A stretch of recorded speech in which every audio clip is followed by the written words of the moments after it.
La for hatred for none, for Islam stand for peace. La for hatred for none, all the time. La for hatred for none, for Islam stand for peace. Assalamu alaikum wa rahmatullahi wa barakatuhu. Welcome to yet again another exciting edition of Inspirational Africans. As we always do, today we have another great, inspiring and exciting story for you. Let us see who our guest for today is. Professor Nicholas Ossei Gerning is an international cardiologist, a professor of practice at the University of Wales, and a professor of cardiology and pedentology at the University of Cape Coast in Ghana. In simpler terms, he is a doctor who works on the heart and also treats erectile dysfunction. He has been in active practice for the past 30 years. Professor Ossei Gerning was born in Ghana, where he had his early education up to his O-level at Nfamsepim School. He then left for the United Kingdom to further his education, first at University College Hospital, London for his basic medical training, and then at the Yorkshire Heart Centre for his cardiology training. He later had his international training at University of Alberta, Canada. Professor Ossei Gerning has had an illustrious career over the past decades, helping to save many lives. He has also made groundbreaking advances within medicine, such as being one of the first to pioneer a new technique in treating erectile dysfunction called pudendal stenting. He is thus a world-leading authority in that field. He famously traveled to Ghana to save the life of a man he had never met. He had only heard about the man's case, and he knew that no hospital in Ghana had the correct facilities to perform the life-saving operation the man needed. Professor Ossei Gerning selflessly traveled to Ghana with his tools and performed the operation with little resources and successfully saved the patient's life. Today on Inspirational Africans is a doctor, a pioneer, a teacher, and a leader, Professor Nicholas Ossei Gerning. Professor Nicholas Ossei Gerning, welcome to Inspirational Africans. Thank you very much indeed. So, Thank you for having me. Tell us, how important is the heart to the human being? I mean, I'm sure this is a no-brainer, but... Yeah, so you've got two hands, you've got two ears, you've got two eyes, you've only got one heart. And the heart as an organ is the organ that pumps blood out to the brain and to the rest of your body. If it stops working, you're dead. So the heart is that one organ that is constantly at work 24/7 for all the times of your life. Correct. Wow, that's amazing. Yeah. What should we do to keep our hearts healthy and safe? Well, what generally tends to kill the heart off is what we generally call is basically a relationship between your genetics, your family history, and environmental factors. Environmental factors includes cigarette smoking, diabetes, high blood pressure, bad cholesterol, and obesity. And the interaction between your family history, what you're born with, which you can't do anything about, and all these risk factors and how they interact is what leads to clogging up of your arteries and heart attacks. So what can we do? Well, if you're obese, you should lose weight. If you smoke, stop smoking. If you happen to be hypertensive, as in have high blood pressure, then that should be dealt with accordingly. If you're diabetic, you should have an exemplary diabetic control. And if you suffer from abnormal cholesterol, or rather I should say if you've got high abnormal cholesterol, then that can be treated, often with diet and drugs. So when we have problems with our heart, you are the guy to come to? Yes, if you're sensible. So tell us, I mean, before we even go into why you started all of this, so what is it that you do? Because we hear that you're an interventional cardiologist. What is that? Okay, so interventional cardiology, and specifically coronary intervention, is basically a way of dealing with the heart arteries. So the heart as a pump needs fuel, and the fuel is supplied by blood vessels, and it's these blood vessels that tend to clog up. They basically literally clog up and block up. So the fuel for the heart is the blood that comes in? Correct. And so these arteries carry the blood And when these... So these arteries are like what, tubes? They are tubes, yes. They are tubes around the heart, and they feed the muscle, which pumps it. And if these tubes block, you can't get fuel to the pump. And so what I do is when these arteries are clogged up, you come to me, and I usually go through your wrist. I put a tiny tube in the artery in the wrist called the radial artery, and I pass wires. Wait, you don't cut open the heart? Nope. You go through the wrist, you take wires, balloons, and stents, which are metal scaffolding that we can put into the artery to stretch it open. And sometimes we have to use drillers and lasers. But how do you know what you're doing? If you put, let's say, a piece of wire in my vein. You're looking on the screen. Okay, so you can see the screen. Yeah. And you're pushing the wires going in. Right. Oh wow! Do you ever fear, like, do you have, what about if you have that kind of condition where you have shaky hands like myself? Then you should do something else. Okay. That's why you're not an interventional cardiologist. Okay, so you cure whatever problems that we have by putting tubes and kind of like what? So what we do is in order to open up the artery. So if it's clogged up, in order to open it up, sometimes, so if you come in with a heart attack, for example, that means the heart is totally blocked, and often it's with a clot. And if I get called in the middle of the night because you're having a heart attack, I put a wire down the artery. I then use a sucker to suck out the clot. And then what the underlying, what we call the plaque, which is basically or hardening of the arteries, you want to deal with the material inside. And the way we do that is to use balloons and metal scaffolding to get into the area where the hardening is.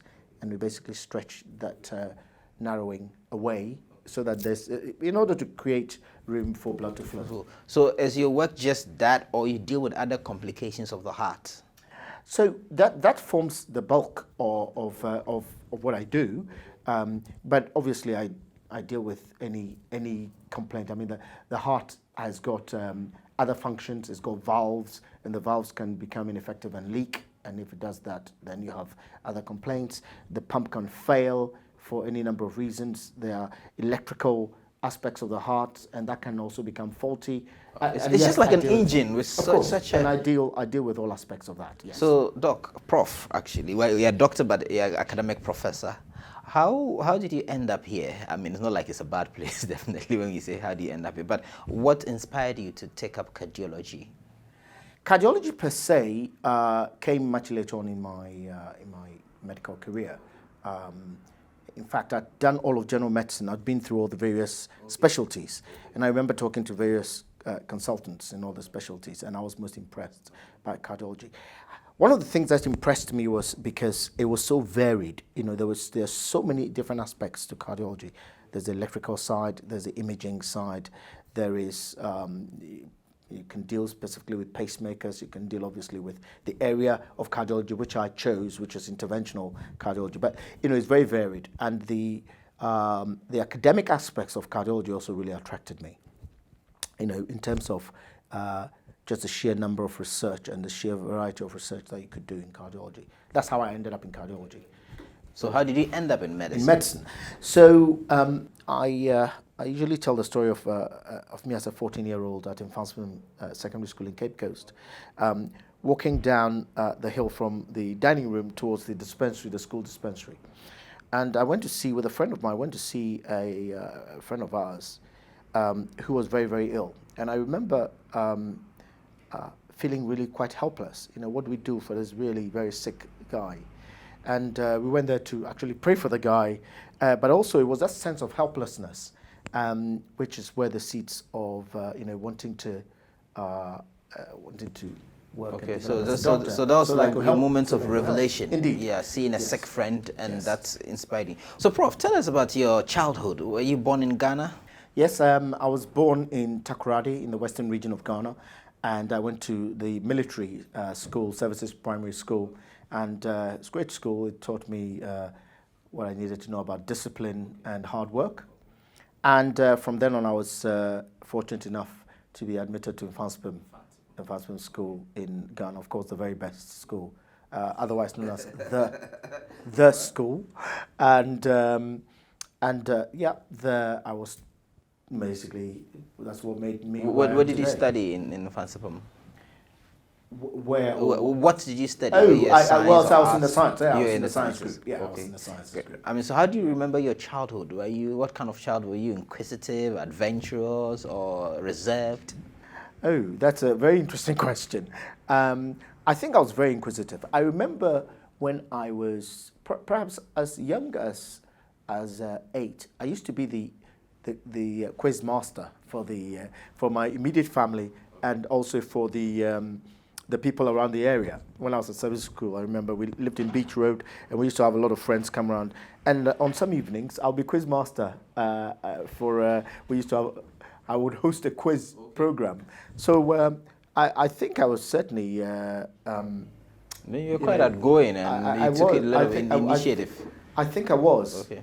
and very early on, my dad encouraged me to do a lot of reading. I did a lot of reading. I remember reading a lot of books that were way above my head. My dad had that series with Tale of Two Cities and Sleeping Beauty and all those books, and I used to devour them as a kid. I used to read the encyclopedia. So yeah, So you're quite exposed to knowledge. I was quite precocious. Okay. As a child. What did your parents do? My dad was an accountant, trained as an accountant, and then worked for the Ghana Timber Marketing Board.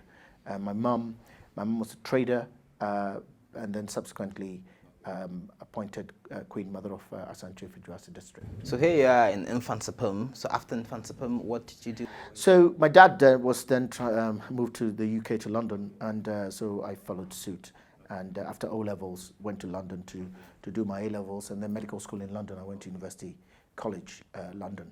So you're pretty set. I mean, at that age, when you saw your friend that, okay, I want to pursue medicine, and you just followed it through. What about schooling? I know in Ghana here, we hear, and parts of Africa, well, medical school is difficult. You have to be at it for so many years. You have to be dedicated. You have to be exceptionally brilliant to do medicine. How was, studying medicine in the UK experience like for you? Some of those are partly true. I'm not sure that you have to be exceptionally brilliant. I think you've just got to be very, very dedicated at the trade, because there's no doubt at all it's a lot of work, and I had to spend a lot of man hours just studying. There are just so many subjects to study medical school, and there are some degrees that you seem to be able to get away with little work. You can't do that in medicine. It's very competitive. It often takes the best from the secondary schools, and it's very highly competitive, and you're competing amongst the best. But yeah, I mean, it's a lot of dedication and a lot of very hard work. So quickly run us through, so medical school and how you started your career and all that. So yeah, so after medical school in London, I did my house jobs in the Essex area for a year, then came back to London, worked in A&E, and then I moved up to Yorkshire to do general medicine, and I then entered into cardiology. That's where I first started in '92. I did my MD. I did my doctorate, so I got a University of London doctorate as an MD prior to starting on the pathway in cardiology. So I did general cardiology and did interventional cardiology, and then I went to Canada for a year to do a fellowship specifically in intervention. Then came back to the UK, spent a year in Yorkshire as a consultant, and then moved to Cardiff, where I. We know that you're also a pioneer in the area of men and their, sexual issues, erectile issues. Can you tell us about that? Yeah. So the way that came about was because I remember very clearly sitting in my cardiology clinic. Patient comes to me, and just before they went out of the room, they would always say, "Doctor, by the way, I'm having problems getting an erection." I think partly because of my style of consultation, patients felt I tried to put patients at ease, and they always felt it. That made it possible for them to talk to me about this really rather difficult and embarrassing area, but this happened so often that I decided to have a look into this, and actually did an audit project, and much to my surprise, 2/3 of all my cardiac patients had erectile issues. 2/3. And when I then went on to look at the literature, it became quite clear that this accorded with what was then known at the time. And that's what started my interest really in erectile function. At the time, there was only one cardiologist involved in the area, who actually a guy called Graham Jackson, who became my tutor and mentor in this whole area. And he sadly died a couple of years ago. And so yeah, I became in the British Society for Sexual Medicine. I really became the cardiology wing of the society. The pioneering aspect of this came about because here I was opening up arteries to the heart. And what became rapidly evident was that a lot of patients who had, as I've told you, 2/3 who have heart problems also have erectile problems. And quite a number of these patients, it was literally because the arteries to the male organ was blocked. And it was, so the transfer of skills from opening up the arteries to the heart and the arteries to the male organ was quite because the artery is also about blood flow to the organ. It's all right? about, erection is all about blood flow. So you are one of the first to pioneer the method of... Yes, we do argue with the Americans as to who did the first one, but no doubt that I was certainly the first one in Europe. And I was also the first one to... I set up the first pudendal conference in the world. So pudendology. The pudendal artery is the artery that supplies the male organ. So the science of pudendology was born, and University of Cape Coast actually honored me with being the first professor of interventional pudendology as well as the cardiology. So my full title is interventional cardiologist and pudendologist. Interesting. So, I mean, for the heart, you go to the wrist, but for the organ, the male organ, where do you go? I can go through the wrist if the patient is short enough. Sometimes I go through the arm. Very rarely if they are very, very tall and there's problem with the length of the catheters. I can go through the groin, but it's mainly either through the wrist or the brachial artery in the elbow. But won't it? So if you go through the arm or the oh, wow. Anyway, so I guess we are learning a lot today from your field. So you've done all of this in the UK. I know you've been honored and you've won many awards. If you can take us through some of those honors you've received in the course of your work. Well, I mean, interestingly, the one I guess I'm most proud of was getting my doctorate, my Doctor of Medicine. Not my initial MBBS as qualification, but my doctorate, my MD. So that's like an academic qualification. That's right. In medicine. I mean, it's akin to the PhD. Some people in the UK will do PhDs. Those of us in medicine often will do MDs. Some still do PhDs, of course. But in my day, actually, getting an MD was a very high accolade because you had to. You had to do most of the things yourself, and that was getting that award for me was one of the high accolades. But I got my fellowship of Royal College of Physicians that I was also very proud of. You get your MRCP first, and then you can be put forward for a fellow, and then my professorships. I've got professor of practice in the University of South Wales, and that, I was appointed that a year ago, and then 2 or 3 years ago I got the professorship as well in the University of Cape Coast. It's a Salus Dodu Distinguished Professor of Cardiology. So you're doing all of your work in the UK. At what point did you decide to come back to Ghana, to do something, and what triggered that decision? So 2 things. One was the professorship, which meant that I was coming and going. I was coming back to Ghana to lecture and to teach. So the university invited you to come and teach? Correct. Okay. Correct. And then a year ago, it was a friend's friend actually. Had was dying from a heart attack and couldn't be operated on. It's quite a long story, and it became quite. People talked about it quite a lot. There was a blog, and. Well, were you frustrated when you had to come and do that emergency procedure here in Ghana? Was it a frustrating process? Well, yeah, I mean, there were several aspects that were frustrating. I mean, the main ones were that I didn't have the tools that I would normally have to do the operation, and although I brought some of my own stuff with me from the UK, expecting that there'll be other stuff here that I could use, I had to make do with what I found. But yes, that was frustrating. Do you think that we don't pay enough attention to issues of heart conditions in our country, probably in the sub-region? There's a myth that cardiovascular disease is a white man's disease, which is complete mythology. Cardiovascular disease is very important, is rife, and WHO prediction is that to be the commonest cause of death by 2025. In fact, we know that over the age of 30 now, CVD, cardiovascular disease, is the commonest cause of death. And unfortunately, people tend to die of cardiovascular disease 10 years younger, 10 years earlier than they do in the UK and the US. That's in our part of the world. Correct. They die 10 years. And if you think about it, that is robbing a lot of our young people from productive, the times when they are going to be most productive. That's when these people are dying. I mean, the guy I came to operate on was 52 years old. And while I've been here, I have seen lots of disease chronic disease in young people.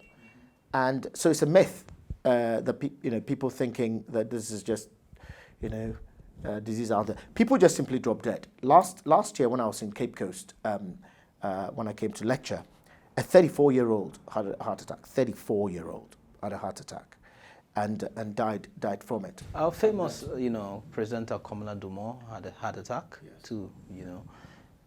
So you feel it's an area that we should pay more attention. Well, if we don't, it's as I say, it's on the increase. I mean, we do know that there are several reasons for that. But there's no questions at all that cardiovascular disease is on the rise, and I'm afraid more and more of us will die of cardiovascular disease unless we reverse the current trend. So what are your plans in Ghana now, for the The plan is to, as I say, help set up a heart center, and the aim will be to both try and prevent cardiovascular disease by setting up a men's health and cardiovascular health clinic where we can deal with all the cardiovascular risk factors. But for those who have been unlucky enough to have already developed disease, then the hope is that they can come to our center and be dealt with, where they can have high quality UK type of standard of treatment for their condition. You don't have nobody need trouble. I mean, just as a personal question, are more men affected by heart diseases than women? Yes. So before the menopause, certainly, I'm talking now about the situation that transpires in the West. Before the menopause, men outstrip women. It's almost 2 to 1. But postmenopausally, women catch up. Yeah.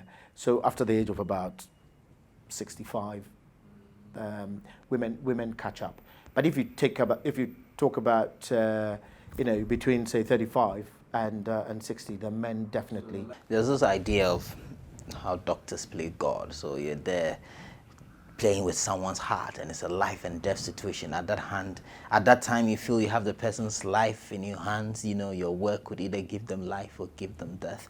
How do you reconcile that with your faith? Yeah, that's a fascinating question. There is never a time in my life when I feel more humble than when I'm actually operating. And the reason for that is very simple. Anytime I have thought of myself, I've had a God complex. I have made very serious mistakes. I remember Clinton saying that the only time when he's made the worst mistakes has been when he's